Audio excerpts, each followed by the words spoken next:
Assalamualaikum warahmatullahi wabarakatuh.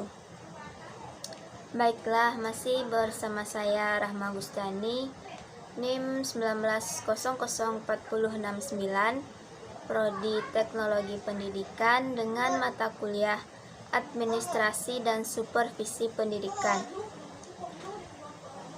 Dari minggu pertama kita sudah membahas berbagai macam bidang garapan.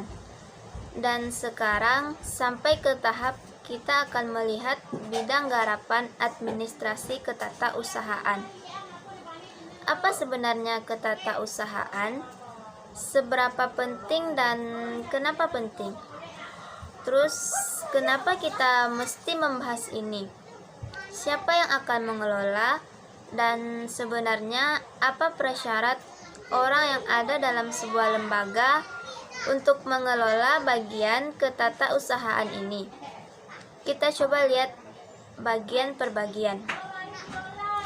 Kadangkala kita menganggap yang namanya administrasi ketatausahaan ini sebagai sesuatu yang sekedar, yang penting ada. Kajiannya hanya sebatas mengelola atau menata surat menyurat, atau segala sesuatu yang sifatnya harian. Padahal lebih dari itu. Ini menjadi jantung bagi sebuah lembaga. Nanti kita akan kaji bahwa dalam konsep ketatausahaan bukan hanya sekedar persoalan surat menyurat, tapi ada persoalan kerahasiaan. Bukan kerahasiaan negara, bahkan kerahasiaan negara juga ada di sini. Sehingga itu tadi, ketika segala sesuatu dilimpahkan atau diberikan kepada yang bukan ahlinya, ya kita tinggal menunggu kehancurannya. Mudah-mudahan ini tidak akan terjadi pada lingkup yang lebih besar. Baik teman-teman semuanya, sekarang kita akan mengkaji administrasi atau manajemen ketatausahaan sekolah. Nah, pengertian yang kita coba lihat pertama. Kata pertama adalah dari tata bahasa. Tata usaha ini ada dua makna. Tata artinya ya bahasa kita sebenarnya menata. Artinya suatu aturan yang sebenarnya harus ditaati. Karena ada proses menata dengan sengaja, proses ingin, membuat, mendesain, semua sesuai dengan standar yang sudah ditetapkan. Yang kedua adalah usaha. Usaha ini seperti energi atau tenaga yang dikeluarkan oleh seseorang, oleh pengambil kebijakan, oleh lembaga secara keseluruhan untuk tercapainya suatu maksud atau tujuan lembaga. Jadi, kalau kita maknai tata usaha dari tata leks bahasa itu adalah suatu peraturan yang terdapat di dalam suatu proses penyelenggaraan pekerjaan atau kerja di sebuah lembaga. Kalau di sekolah berarti adalah suatu proses penyelenggaraan kerja sekolah. Kalau perguruan tinggi berarti proses penyelenggaraan kinerja atau kerjanya perguruan tinggi. Jantungnya ada di sini. Sekarang akan muncul dalam pikiran kita, setiap kita. Kalau tata usaha adalah satu proses usaha mengeluarkan energi dalam mengelola proses kerja atau kinerja lembaga, berarti apa kegiatannya? Apanya yang dikelola? Apanya yang ditata? Sederhananya gini, kita ambil satu pendapat Babon. Ini dari teori Babon dari Delianggi yang sampai saat ini sebenarnya konsepnya masih akan seperti itu. Belum ada yang mampu menafsirkan atau membantah dari pendapat ini tentang makna ketatausahaan. Nah, Delianggi ini melihat ketatausahaan atau membaginya dalam beberapa perspektif berpikir. Yang pertama adalah kegiatan dalam ketatausahaan itu adalah menghimpun, Menghimpun berarti mengumpulkan, mencari, mengusahakan, tersedianya segala hal, segala keterangan yang tadinya belum ada atau belum muncul, sebagian, atau tadinya berserakan di mana-mana, sehingga sekarang menjadi satu kesatuan yang terhimpun, menjadi satu informasi yang luar biasa, yang ketika diperlukan itu bisa dimanfaatkan. Nah, itu makna pertama. Dalam kegiatan ketatausahaan menurut Delianggi adalah kegiatan menghimpun data ataupun informasi. Berarti kerja dari orang yang kita sebut sebagai tata usahawan ini atau yang menata dalam kegiatan ketatausahaan tersebut adalah menghimpun berbagai hal agar menjadi satu informasi yang memberikan makna bagi banyak orang di lembaga. Yang kedua, kegiatannya itu adalah mencatat. Yang mencatat tidak hanya sebatas menggunakan ballpoint atau tulisan tertulis di atas kertas. Sekarang dengan sistem yang berkembang dan teknologi yang ada, tercatat apakah di dalam komputer, di dalam laptop, atau segala informasi itu tercatat. Ada data yang tersimpan sehingga ketika diperlukan, ketika dibutuhkan, apakah sebagai pembanding, sebagai pembukti, semuanya ada. Semua bisa dikendalikan. Sehingga proses mencatat itu meliputi berbagai macam kegiatan yang sifatnya membubuhkan dengan berbagai alat tuliskah, dengan teknologikah, tentang berbagai macam keterangan yang diperlukan, sehingga terwujudlah berbagai macam tulisan yang menjadi informasi. Sebenarnya bisa dibaca, bisa dikirimkan, bisa disimpan, bahkan menjadi alat bukti kapanpun diperlukan. Bahkan informasi-informasi yang ternyata penting untuk tahun ini, meski 20 tahun yang lalu, sebenarnya bisa ditarik lagi sebagai satu informasi yang bermanfaat untuk lembaga. Misalnya tentang data karyawan, data guru, data kepala sekolah, atau data siapapun. Kegiatan berikutnya menurut Delianggi dalam konsep ketatausahaan, kegiatannya adalah mengolah. Mengolah itu artinya adalah bermacam-macam kegiatan yang dikerjakan terkait dengan berbagai macam keterangan, berbagai hal yang sifatnya informasi, dengan maksud menyajikan dalam bentuk informasi yang lebih bermanfaat dan lebih berguna, lebih jelas, yang bisa dipakai oleh siapapun. Sekarang kita lihat, apalagi kegiatan menurut Delianggi dalam administrasi atau manajemen ketatausahaan sekolah ataupun ketatausahaan perguruan tinggi, atau sebenarnya ketatausahaan di mana saja. Ya sama, kegiatannya hampir mirip. Mulai dari mengadakan kegiatan yang pertama, yang kedua mencatat, yang ketiga mengolah, dan yang keempat adalah kegiatan menggandakan. Menggandakan berarti membuat dia menjadi ganda. 1 menjadi 2, 2 menjadi 3.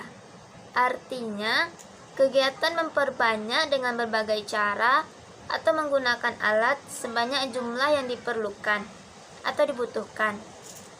Apakah melalui fotokopi atau scanning? Ketika itu memang diperlukan dalam proses kebutuhan banyak orang di lembaga sekolah atau perguruan tinggi. Apalagi kegiatan berikutnya adalah mengirim. Artinya itu kegiatan menyampaikan atau mengirim berbagai macam cara atau alat dari pihak pertama ke pihak lain atau berikutnya. Artinya memang ada informasi-informasi tertulis ataupun tidak tertulis yang sifatnya memang harus diteruskan, dikirimkan kepada pihak-pihak lain yang terkait, yang menjadi bagian sebagai bentuk kerjasama atau tindak kerja bersama-sama antara satu lembaga dengan lembaga lain atau di dalam lembaga itu sendiri, sehingga informasi itu terkirimkan dengan baik. Ada kesatuan persepsi yang sama.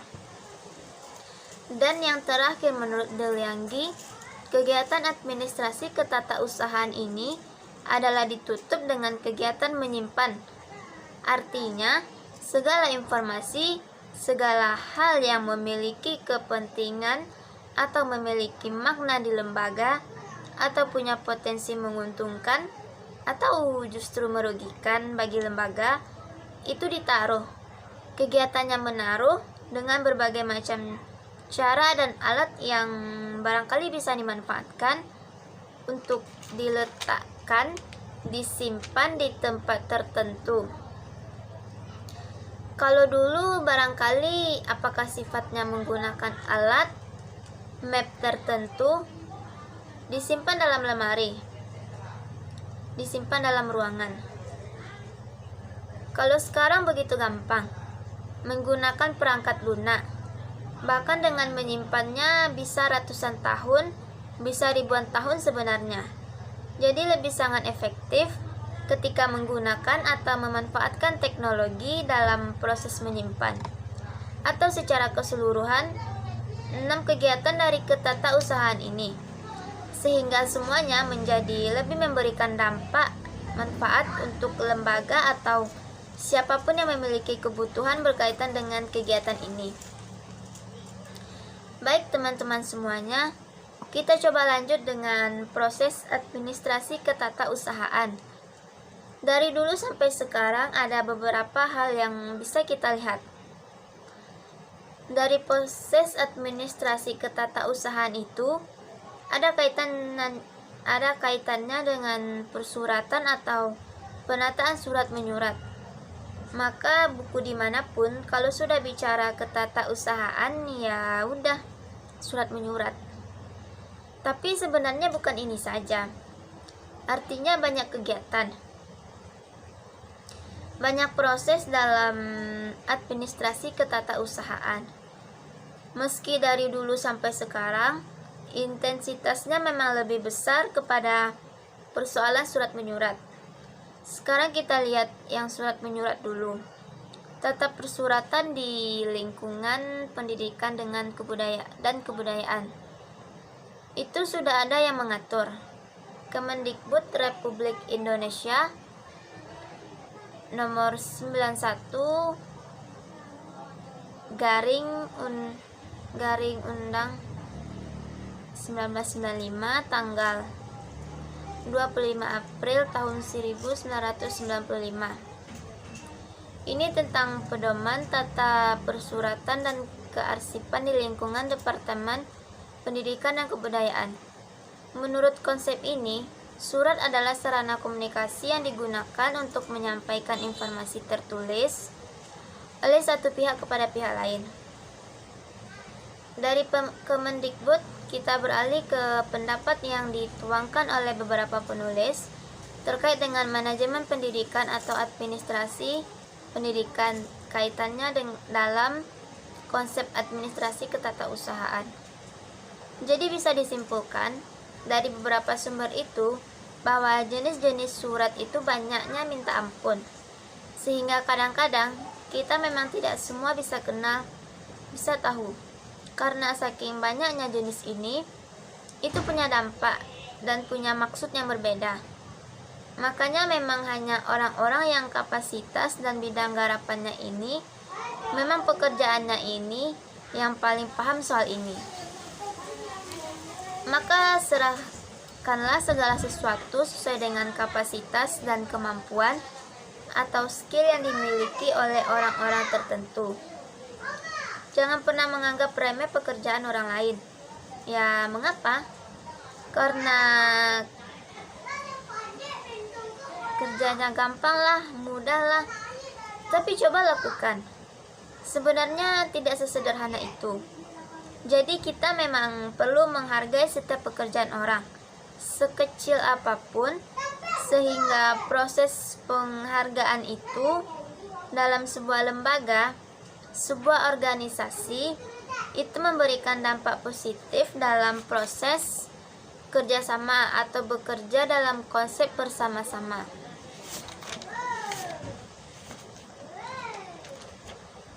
Nah, jenis-jenis surat kita coba lihat sedikit. Yang pertama, dinas.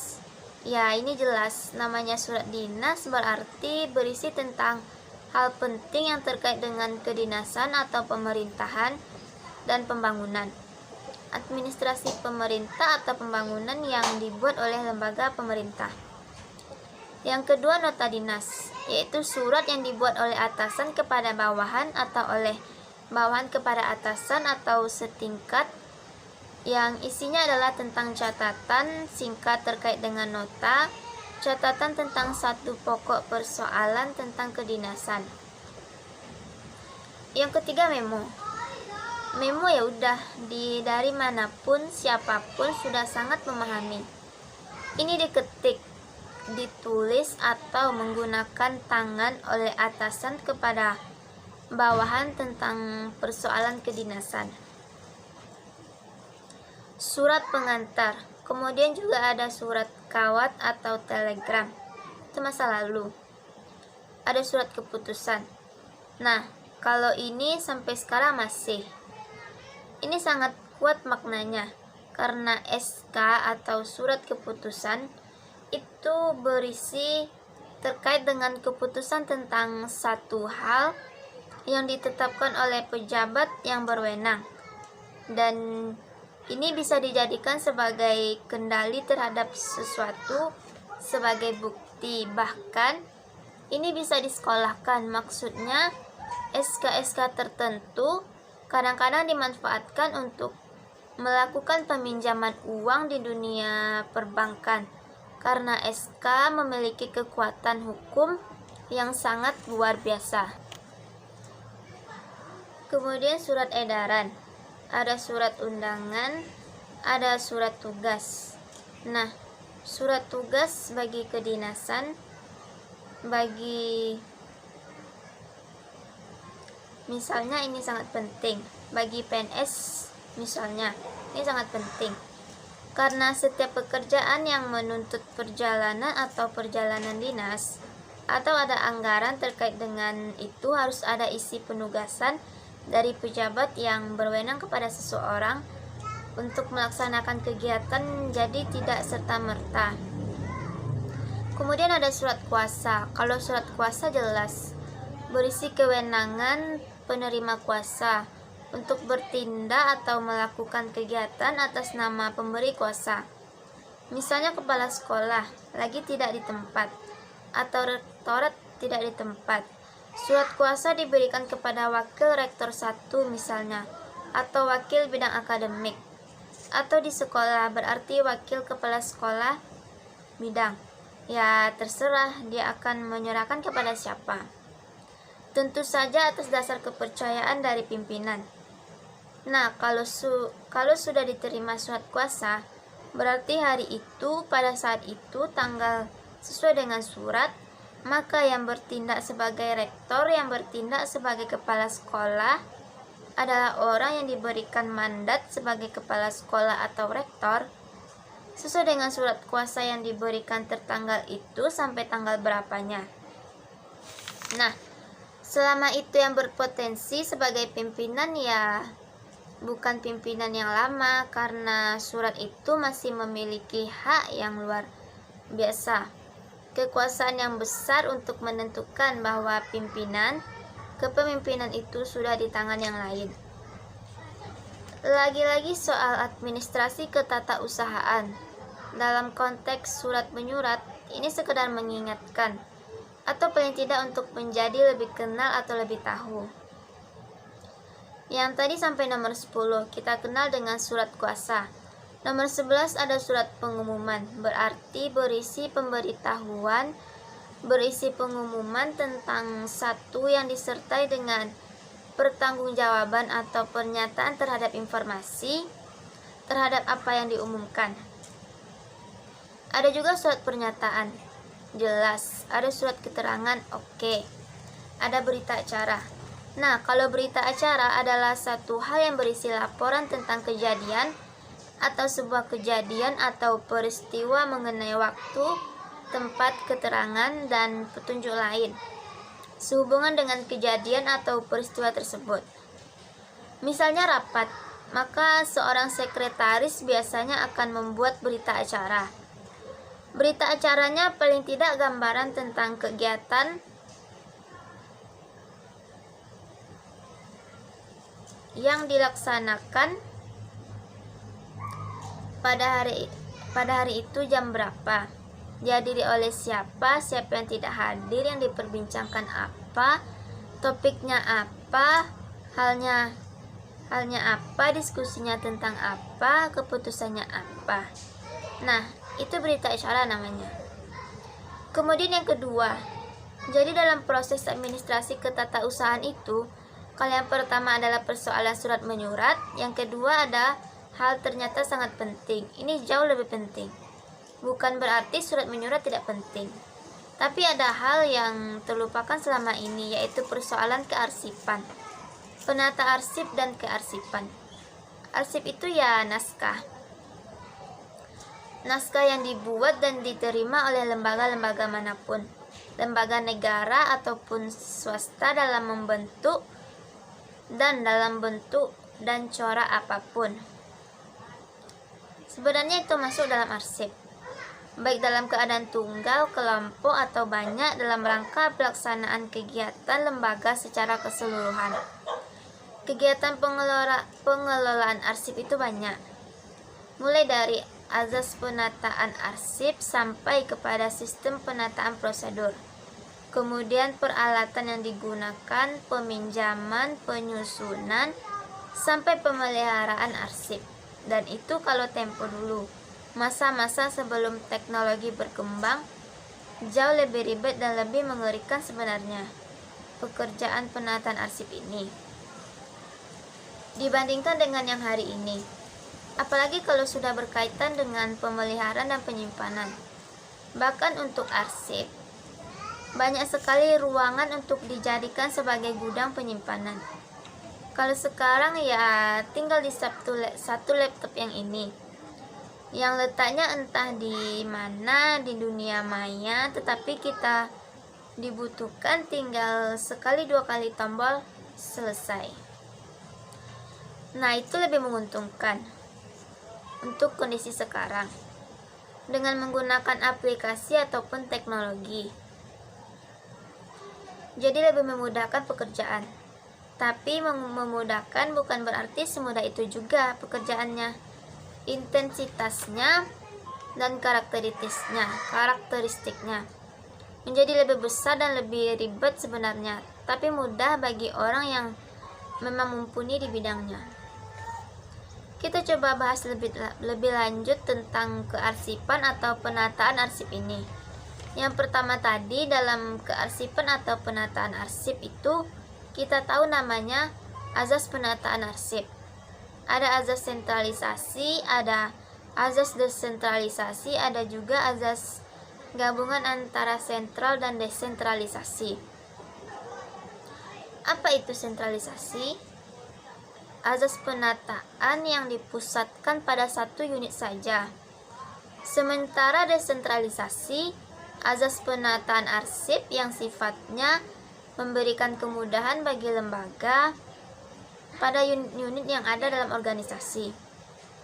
Itu jadi sebanyak itu unit, maka sebanyak itu sebenarnya yang bisa dimanfaatkan. Sementara gabungan ya gabungan di antara keduanya. Gabungan antara sentralisasi dan desentralisasi, yaitu azas yang pertama. 3 azas yang dimanfaatkan maksudnya. Nah, sekarang kita lihat terkait dengan sistem penataan arsip. Sistem penataan arsip ini dari dulu sampai sekarang ya barangkali pengelompokannya masih sama. Belum ada sesuatu atau something new yang membuat ia berbeda. Ada beberapa kategori yang membuat sistem penataan arsip itu dikelompokkan oleh para administrator ataupun para tata usahawan. Yang pertama, mereka mengelompokkan penataan arsip itu berdasarkan masalah. Jadi masalah-masalah yang sejenis, masalah-masalah yang serupa itu dikelompokkan dalam satu kelompok yang sama. Yang kedua, berdasarkan abjad. Kategorinya A untuk judul atau topik yang sama. Itu berada dalam jenis yang A, maka semua A maka kejar ke sana di satu tempat yang sama. B sampai Z ya begitu namanya alfabet. Kemudian juga berdasarkan tanggal. Tanggal yang masuk hari ini, bulan atau tanggal 1 atau per bulan. Bulan Januari. Maka seluruh bulan Januari itu ada di situ. Atau per tanggal. Tanggal 1, maka semua tanggal 1 ada di sini. Bulan berapa, tahun berapa itu ada tanggalnya. Kemudian juga ada berdasarkan nomor. Pengkodean nomor tentu saja mereka yang tahu. Nomor surat masuk berarti kategori surat yang bagian surat masuk ya segini. Maka ada di sini. Keluar nanti akan ada di sini. Atau pengkategorian nomor 1 sampai sekian ya di kelompok ini. Nomor 2 sampai sekian ada. Ya begitu, berdasarkan nomor. Yang berikutnya adalah sistem penataan arsip berdasarkan wilayah. Wilayah berarti dari tempat mana surat itu atau asal arsip itu berada, maka wilayah itu. Misalnya wilayah Padang ada di sini. Nanti 50 kota ada di sini, Payakumbuh ada di sini, Solo ada di sini. Nanti kalau sudah berkembang provinsi, maka provinsi lain lagi. Sumatera Barat di sini, Sumatera Utara di sini, nanti kalau Jawa lain lagi. Nah, itu ada dalam rangka sistem penataan. Sistem menata arsip itu memudahkan, menggampangkan si pengelolanya untuk kembali menemukan berbagai arsip yang diperlukan, kapan dan dimanapun. Jadi lebih sederhana lah, sama saja. Berikutnya, prosedur penataan arsip. Prosedur itu dimanfaatkan dalam konteks yang pertama adalah meneliti arsip yang telah disimpan. Jadi memang prosedurnya itu adalah mau atau tidak mau harus ditata, dilihat, dianalisis. Yang pertama dianalisisnya itu apa? Meneliti arsip yang akan disimpan. Ini perlu disimpan atau enggak? Gitu. Berarti diteliti dulu. Dilihat dulu dan ada arsip yang sebenarnya ya udah jadi sampah saja atau sesuatu yang bermanfaatnya cuma hari ini doang. Tapi kalau arsip yang sifatnya sejarah, yang sifatnya rahasia, atau yang sifatnya jangka panjang, itu disimpan. Kategori penyimpanannya juga ada. Yang kedua, mengelompokkan arsip. Arsip itu sudah dikelompokkan sesuai dengan tingkat kebutuhannya. Meneliti kesesuaian lampiran, mengklasifikasi arsip, kemudian mengindeks arsip. Nah, ini ya ribet juga kalau bukan kita pelakunya. Kemudian menyusun arsip sesuai dengan sistem penyimpanan menurut pola yang sudah kita tetapkan. Ya, ternyata tidak kalah penting dalam proses tata usaha. Ketatausahaan sekolah atau perguruan tinggi atau lembaga ternyata masuk dalam kategori tata uang kantor atau sekolah. Menata ruang kantor, menata ruang sekolah, menata ruangan yang ada di lembaga. Ini kaitannya dengan ritme kerja, garis kerja, ada keuntungan kerugian ketika tidak dimanfaatkan sesuai dengan bagaimana mestinya. Nanti kita coba lihat bagian per bagian. Yang pertama, soal pedoman letak. Menurut saya gini, kantor adalah tempat penyelenggaraan pekerjaan, dan itu menjadi tempat diselenggarakannya tata usaha yang di dalamnya terdapat banyak hal. mulai dari pegawai, perabotan, mesin kantor, alat-alat kantor, dan sebagainya, yang menjadi bagian dari kebutuhan.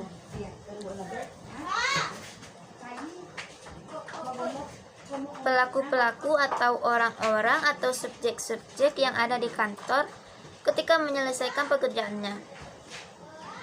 Nah, karena kantor berfungsi sebagai tempat diselenggarakannya aktivitas kantor, maka penataan dilakukan juga harus diperhatikan sedemikian rupa. Tidak bisa seenaknya, demi kelancaran proses aktivitas kantor yang kita maksudkan. Yang kedua, dalam tata ruangan kantor itu mesti difikirkan oleh pengambil kebijakan atau pengambil keputusan. Adalah azasnya, azas tata ruangan kantor. Ternyata tata ruangan kantor pula memiliki azas, dan ini terkait ritme pekerjaan, hubungan satu bagian per bagian yang lain. Jadi kalau tidak diperhatikan, rugilah sebenarnya. Kita akan kehilangan efektivitas dan keefisienan waktu.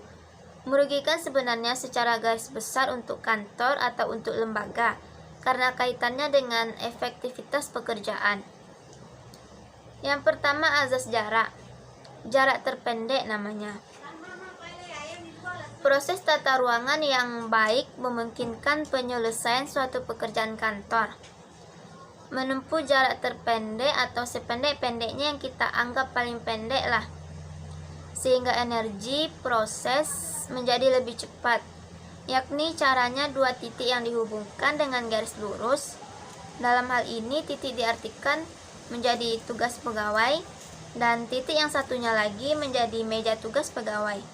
Jadi menghubungkan dua titik, titik pertama seperti garis lurus, titik pertama ini meja pegawai, titik kedua meja tugas pegawai lainnya. Jadi misalnya soal surat yang masuk. Saya menganalisis, kemudian ternyata bagian yang lain adalah orang yang akan meneruskan surat ini. Kepada siapa? Apakah langsung masuk ke ruangan pimpinan?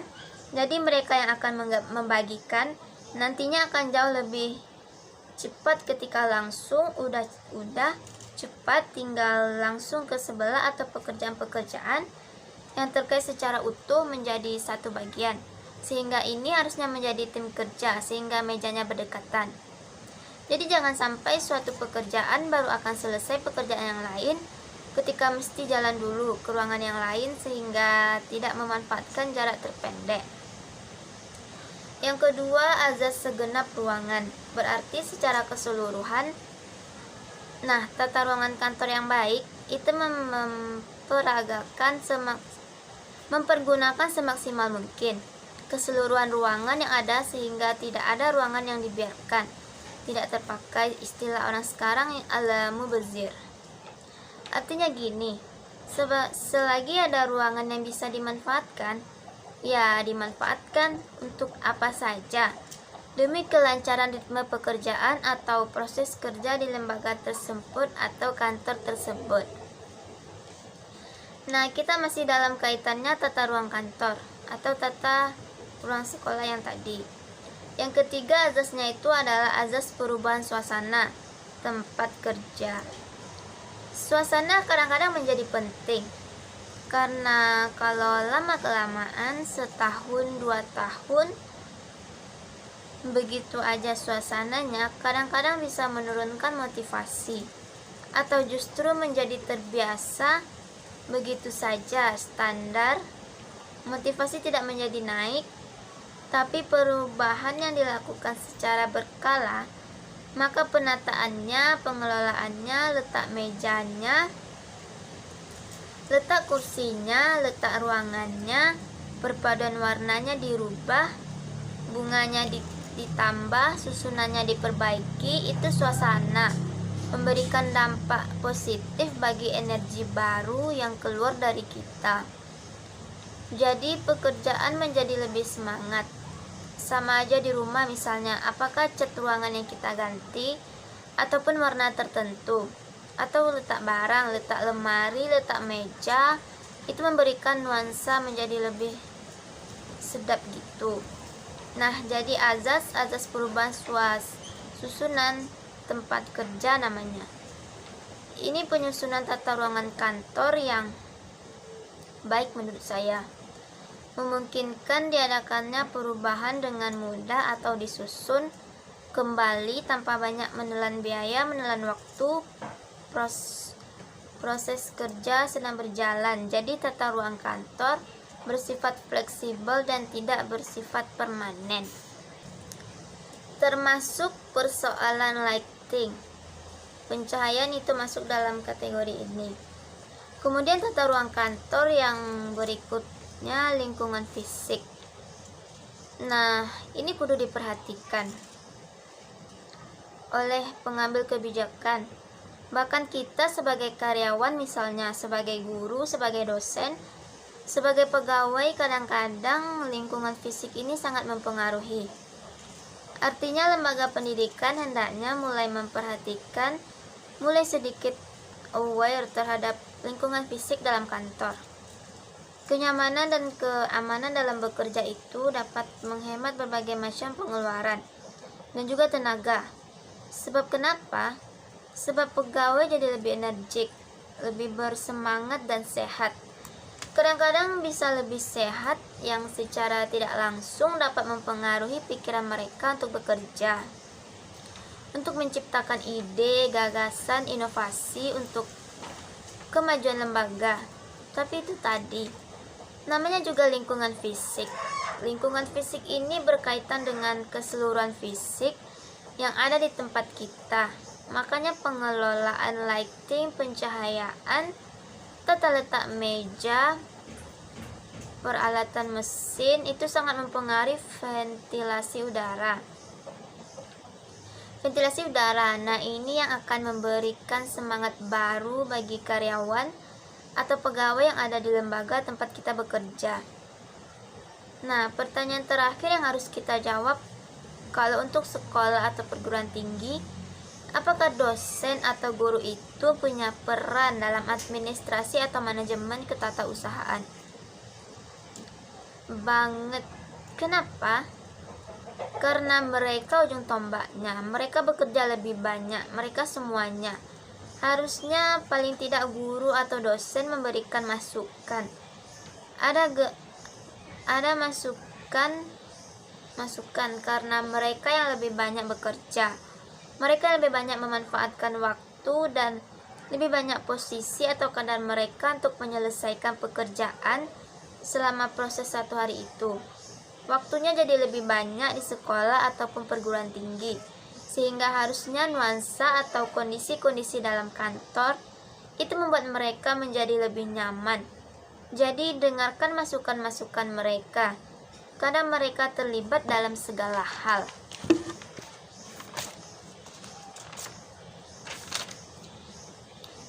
Kemudian apalagi ya, mulai merencanakan penggunaan ruangan-ruangan di sekolah. Itu duduk bersama dengan guru dan dosen. Masukan-masukan lagi. Karena mereka paling tahu kalau AC itu gimana, penataan siswa itu gimana, lemari harusnya di mana, pencahayaannya seberapa ini. Dan kalau sudah jam-jam tertentu gimana proses mengajar, gimana panasnya ruangan, itu tidak bisa dilakukan oleh orang-orang. Meski pengambil kebijakan sekalipun, kalau dia tidak ada di ruangan yang sebenarnya menjadi tempat dari pekerjaan itu dilakukan. Kalau sekolah dan perguruan tinggi, otomatis hampir sebagian besarnya adalah proses tanpa terjadinya kegiatan belajar mengajar, apakah di kelas atau di labor. Nah, itu menjadi bagian sentral sehingga peran guru menjadi tidak sedikit. Kemudian merumuskan kebijakan tentang pembagian tugas mengajar guru. Peran guru juga dalam hal menyelidiki berbagai buku sumber sebagai bahan-bahan pembelajaran. Dalam hal surat menyurat, ternyata di lingkungan sekolah berperan sebagai penerima, penyortir, pencatat, pengarah, pengolah. Bahkan sebenarnya guru itu memiliki potensi untuk menata arsip. Tapi bukan pekerjaan mereka untuk menata arsip di sekolah, tetapi untuk memberikan masukan ketika mereka butuh ini. Loh, kok susah banget nyarinya? Harusnya untuk kebutuhan-kebutuhan yang akan demikian, sifat ini harusnya ditaruh di sini nih. Nah, masukan-masukan ini menjadi potensi besar bagi guru dan para administrator atau para ketatausahawan yang ada di sekolah atau lembaga pendidikan itu untuk bekerja secara bersama-sama. Cuman persoalannya yang ini tadi. Persoalan yang paling kelihatan, apalagi sekolah, jangankan sekolah, perguruan tinggi juga begitu. Kadang-kadang yang duduk melakukan itu, yang pekerjaan itu bukan orang dengan kapasitas, dengan latar belakang pendidikan yang semestinya. Kadang-kadang mereka adalah tenaga kontrak yang cuma tamat SMA atau diangkat dari bagian per bagian pekerjaan karena rasa penghormatan karena sudah bekerja terlalu lama, sehingga ditempatkan di bagian itu, sehingga mereka tidak paham, tidak mengerti bahwa pekerjaan mereka itu sebenarnya bukan sesederhana itu. Sulit, jangankan untuk persoalan yang lain. Soal mengantarkan surat yang sifatnya harian, daily, yang sudah menjadi tugas-tugas, itu bisa salah alamat, salah tempat, atau salah memberikan. Bahkan ada surat-surat yang sebenarnya tertanggal itulah kegiatan itu dilakukan, itu datangnya bisa terlambat. Mereka nggak bisa untuk pekerjaan sesuatu diserahkan kepada yang bukan ahlinya, karena selama ini ada asumsi bahwa kita menganggap pekerjaan-pekerjaan tertentu itu kadang-kadang tidak terlalu penting. Baik, mungkin hanya itu yang dapat saya sampaikan. Wassalamualaikum warahmatullahi wabarakatuh.